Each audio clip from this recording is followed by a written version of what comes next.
Today's world is fast moving, fast changing, and above all, connected.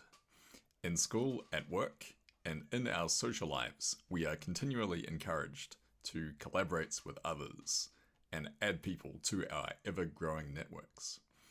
If you frequently feel a little overloaded and craving a break from this bombardment of human interaction, you may be the proud owner of a personality trait that is not quite optimal for today's world. That personality trait is one that you're probably a little familiar with: introversion. Here are a few words commonly associated with this character trait and its opposites, extroversion. There are positives and negatives in both lists, but you will probably agree the extroversion traits set us up a little better for life in today's modern societies.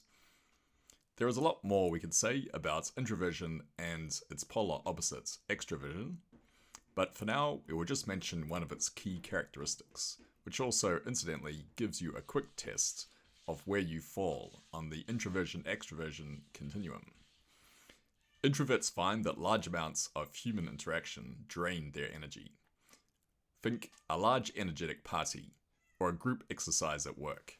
Introverts sometimes enjoy these kind of events, but will need some time afterwards to recharge their batteries. Conversely, extroverts will feel charged up by this kind of fast-paced social interaction and will want to roll on to the next events to keep the party going. So that is the test. After a social event where you talk to a lot of people, do you usually feel charged up with energy, or do you feel like you wouldn't mind a break? If it's the latter, you are very likely towards the introvert side of the introvert-extrovert continuum.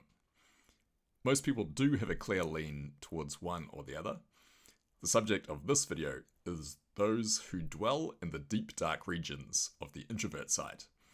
Also note that many people are introverts in disguise. It's often beneficial to push ourselves to be a little more social than we really are.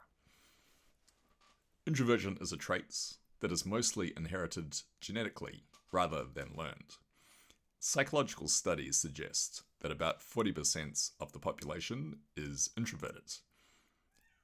Getting easily exhausted by social interaction doesn't seem like a very useful trait, so why did a large percentage of people evolve to be this way? The answer might be that our social lives and work used to be very different than they are today. Think about the way that this guy spends his day. In the morning, he's going to be working in the fields, quite likely by himself, or with one or two other people. And he's probably going to be doing about the same in the afternoon, or for this kind of job. It's a big advantage if you are happy in your own company, focusing on something for hours on ends, rather than running off to the village bar at every opportunity. In addition to being good at the kinds of jobs people used to do up until the last couple of 100 years or so, there's a lot of character traits associated with introversion that used to be much more popular. Humble, quiet, reserved, a bit shy, reliable. These days, these aren't the sort of attributes that will usually get you invited to parties or promoted to leadership positions. But back in the days when most people lived in small communities and didn't have huge social groups, these kind of character traits were much respected. If you feel like I've been a bit hard on introversion, feel free to tell me so in the comments. Personality commentary tends to be relentlessly positive, so if you're looking for advice on how to think positively about your personality type, there is plenty out there.